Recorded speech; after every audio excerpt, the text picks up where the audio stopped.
আসসালামু আলাইকুম। কেমন আছেন সবাই? আলহামদুলিল্লাহ, আল্লাহর অশেষ রহমতে আমি অনেক বেশি ভালো আছি।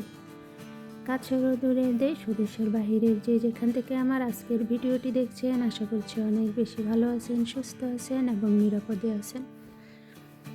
আরও একটা নতুন দিনে নতুন ভিডিও দেখার আমন্ত্রণ জানিয়ে শুরু করছি আমার আজকের ভিডিওটি। আশা করছি সকল আপু ভাইয়াদের কাছে ভালো লাগবে, আর ভালো লাগলে ভিডিওতে একটি লাইক দিয়ে কন্টিনিউ করার অনুরোধ রইল। আপনার একটি লাইকে আমি অনেক বেশি উপকৃত হব, আর অলরেডি যারা একটি লাইক দিয়ে দিয়েছেন তাদেরকে অসংখ্য ধন্যবাদ। আর যেই সকল আপু ভাইয়ারা আজকে আমার চ্যানেলে নতুন ভিজিট করেছেন, ভিডিওর কোনো অংশ ভালো লাগলে চ্যানেলটি সাবস্ক্রাইব করার অনুরোধ রইল। ভিডিওটা শুরু করেছি সকাল থেকে। তো আমাদের নিচতলার ড্রয়িং রুমে একটা কার্পেট বিছানো থাকে সব সময়, এই ঠান্ডা আসার পর থেকে আর কি। তো কার্পেটটা আমি সুন্দর করে ঝেড়ে তারপরে সোফার উঠিয়ে নিয়েছি। তারপরে রুমগুলো ঝাড়ু দিয়ে এবার মুছে নিচ্ছি ফ্লোরটা। ভিডিওটা শুরু করেছি সকাল থেকে। তো আমাদের ড্রয়িং রুমের নিচতলায় একটা কার্পেট বিছানো থাকে। তো এটা সব সময় থাকে না, শীতকাল আসলে আর কি বিছানো হয়, তাহলে দেখা যায় একটু ঠান্ডা কম লাগে। তো কার্পেটটা আমি ঝেড়ে সুপারফে উঠিয়ে নিয়েছি। তারপরে রুমগুলো ঝাড়ু দিয়ে তারপরে ফ্লোর মুছে নিয়েছি। তারপরে যে পাটিক্সের টেবিল, তারপরে ডাইনিং টেবিল যা কিছু আছে, তো সেগুলো আমি পরিষ্কার করে নিচ্ছি। তো এগুলো আমি প্রতিদিন ঘর মোছার পরে আর কি মুছি। যেহেতু প্রতিদিন মোছা হয় তো ওরকমভাবে একটা ধুলা পড়ে না আর কি, কমই পড়ে। তো সে কারণে আমি আর কি রুম পরিষ্কার করে তারপরে মুছে নিচ্ছি। যেহেতু বাসায় অনেক মেহমান আছে, তাই তাড়াহুড়ো করে আগে রুমগুলো পরিষ্কার করে নিয়েছি। যেহেতু এগুলোর মধ্যে অতটা নোংরা হয়নি, সে কারণে আর কি পরে আমি এগুলো আস্তে ধীরে পরিষ্কার করছি। আগে যেগুলো বেশি জরুরি সেগুলো আগে করে নিয়েছি।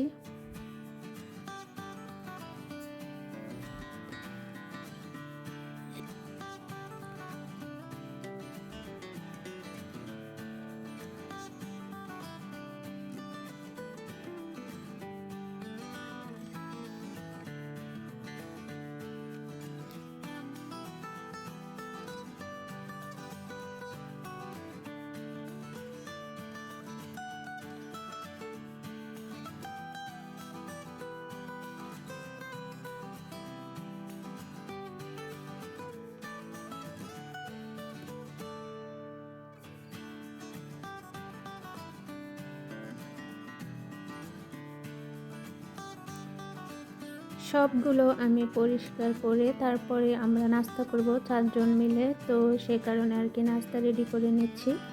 তো এখানে ডিম সিদ্ধ দিয়েছি ম্যাডামের মেয়ের জন্য, ছেলের জন্য আর তার হাজবেন্ডের জন্য। আর আমি আর আমার ম্যাডামের বড় ছেলে দুজনে ডিম আর কি ভাজা খাবো, আর বাকিরা সবাই সেদ্ধ খাবে। তো তাদের জন্য আর কি সেদ্ধ বসিয়ে দিয়েছি। আর ওই ডিমটা ভেজেছি ম্যাডামের বড় ছেলের জন্য, আর এটাও হয়েছে আমার জন্য। তো আমার ডিম সে ভাজার মধ্যে আবার একটাই দেশে জীবেন বলে, তো সেটা একটা দিয়ে দিয়েছি। যেহেতু ফ্রিজে থাকে তো ঠান্ডার কারণে আর কি এটা শক্ত হয়ে থাকে, তো কোনো রকম একটু গরম হলে আর কি নরম হয়ে যায়, সে কারণে আর কি ডিমের মধ্যে দেওয়া। তো আমার ডিম ভাজা হয়ে গেছে। তো এইদিকে আমি চা বানিয়ে নিচ্ছি। তো একসাথে আর কি বেশি করে চা জাল দিয়ে নিচ্ছি, তো পরে আর কি তারাও খেতে পারবে থাকলে, সেই কারণে। আর আমি সবসময় একসাথেই চা বেশি করে জাল দিয়ে নেই।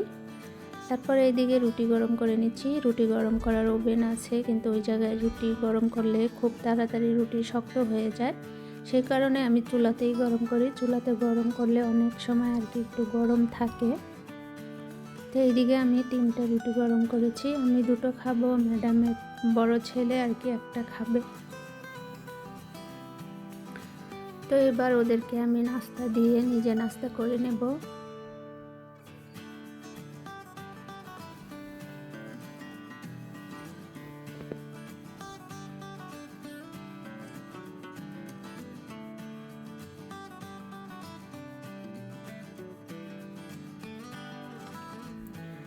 বাবুর জন্য দুটো ডিম নিয়েছি, আর ম্যাডামের ছোট ছেলে মানে মেজোজন, ওর জন্য দুটো। আর আমরা দুজনে ডিম ভাজা খাবো। আর ম্যাডামের বড় ছেলে কখনোই আর কি ডিম সেদ্ধ খেতে পছন্দ করে না, ও আবার ডিম ভাজা খাবে। আর এই যে আমাদের পাকনা বুড়ি, আমার ম্যাডামের মেয়ে, মাশাল্লাহ বলবেন সবাই। তো ও আবার এখন দেখা যায় প্রায় 15 থেকে 20 দিন ধরে ডিম সেদ্ধ খাওয়া আর কি শুরু করেছে। তো ডিম খেতে খুব ভালোবাসে এই বয়সে, মানে ও যেহেতু প্রায় 8 থেকে 9 মাস, এখনই ডিম খেতে খুব পছন্দ করে। দুটো ডিমও খায়, তবে কুসুমটা খেতে চায় না।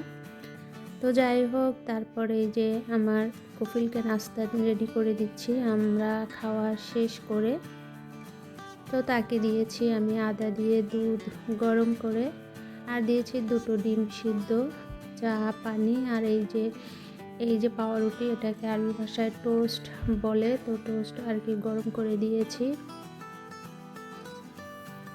তারপরে চলে গিয়েছি বাইরে। তো বাহিরে মানে একদিন অনেক বৃষ্টি হয়েছিল, তো বৃষ্টি হওয়ার কারণে আর কি এই জায়গাটা ময়লা হয়েছে। তো এটা আর কি পরিষ্কার করে নেব, তো ধুয়ে দেবো আর কি, ধুয়ে পরিষ্কার করে নেব। তো অফ ক্যামেরায় আমি সবগুলো আর কি বেশি করে পানি দিয়ে আর কি ধুয়ে নিয়েছি। আমার কাছে কোনো কিছু মোছার চাইতে ধোয়াটা আমি বেশি পছন্দ করি, কারণ ধুলে দেখা যায় অনেক বেশি পরিষ্কার হয় একবারে খলখলা পানি দিয়ে। আর দেখা যায় মুছলে ওরকম একটা আমার কাছে ভালো লাগে না।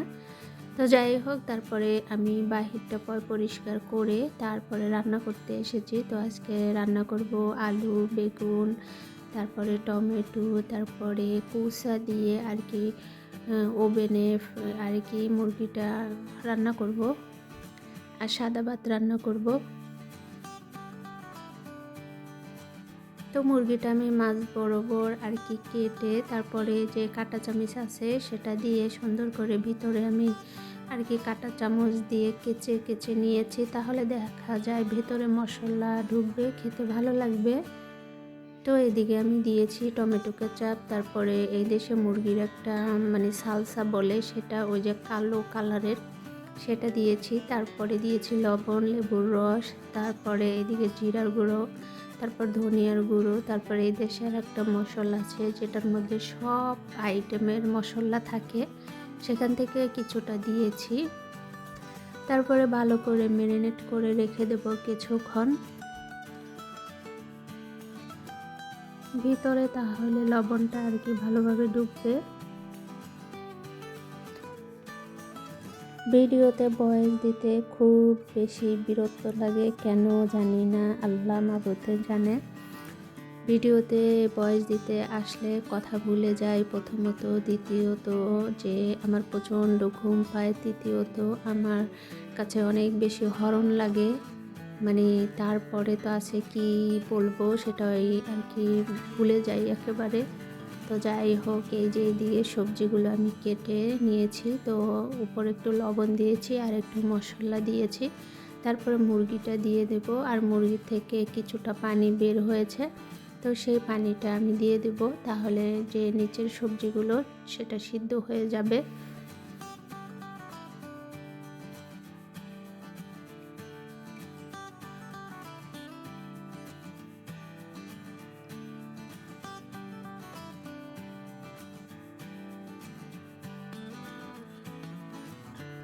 ভিডিওর এই পর্যন্ত যে আপু ভাইয়ারা আছেন তাদেরকে জানাচ্ছি অসংখ্য ধন্যবাদ, সাথে অন্তর থেকে অনেক অনেক দোয়া ও ভালোবাসা। তো ভিডিওটি আজকে এই পর্যন্তই রাখবো, আগামী ভিডিও দেখার আমন্ত্রণ আগে থেকে জানিয়ে রাখলাম। সবাই ভালো থাকবেন, সুস্থ থাকবেন, নিজেদের প্রতি অবশ্যই খেয়াল রাখবেন, আমার জন্য দোয়া করবেন, আমিও আপনাদের জন্য অনেক অনেক দোয়া করি। আল্লাহ আপনাদের নেক হায়াত দান করুক, আমিন। আসসালামু আলাইকুম, আল্লাহ হাফেজ।